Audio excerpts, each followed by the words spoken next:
বরাবর মাকে দেখেছি মাছের মুড়ো বা মাছের পেটি কখনো ওনার পাতে নেন না। সব সময় লেজের মাছটুকু মায়ের জন্য বরাদ্দ থাকে।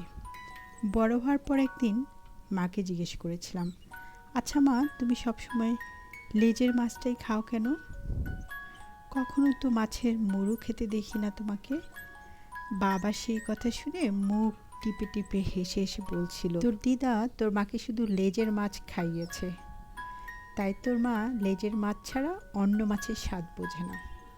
আমি বলছিলাম, লেজের মাছে তো প্রচুর কাঁটা, ভালো লাগে তোমার?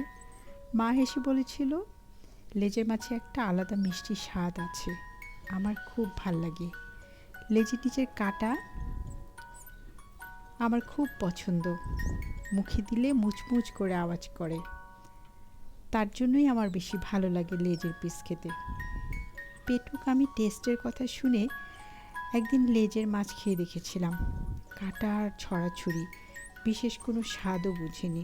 তারপর একদিন বিশেষ খেয়াল করলাম, মা যখন দিদার বাসায় গেল, মানে মায়ের বাসায় গেল, তখন আমার দিদা তাকে পেটির একটা পিস মাছের মুড়ো ওনার পাতে তুলে দিল।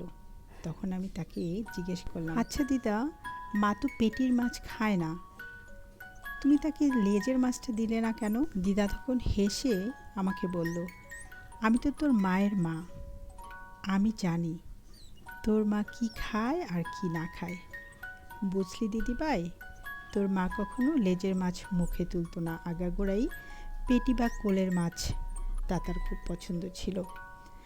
জানি এখন ওর লেজে অভ্যাস হয়ে গেছে, তবু মায়ের কাছে দু একদিন ভালো মন্দ খাবে, এই আর কি। আমি অবাক হয়ে মায়ের দিকে তাকিয়েছিলাম। মা কিন্তু পুরো পেটিটা খেলো না, শুধুমাত্র একটা টুকরো ভেঙে নিল। পরে মাকে অনেক চেষ্টা করেছি মুড়ো বা পেটি খাওয়াতে। পরে যখন আমি একটু বুঝতে শিখেছি, মাকে অনেক চেষ্টা করেছি মাছের মুড়ো খাওয়াতে বা পেটির টুকরো খাওয়াতে, কিন্তু নিজের মানুষটার উপরে নাকি সংসারের উপর প্রবল অভিমানে জানি না, মা ওই এক টুকরো লেজের পিস নিয়েই খুব সন্তুষ্ট থাকতো।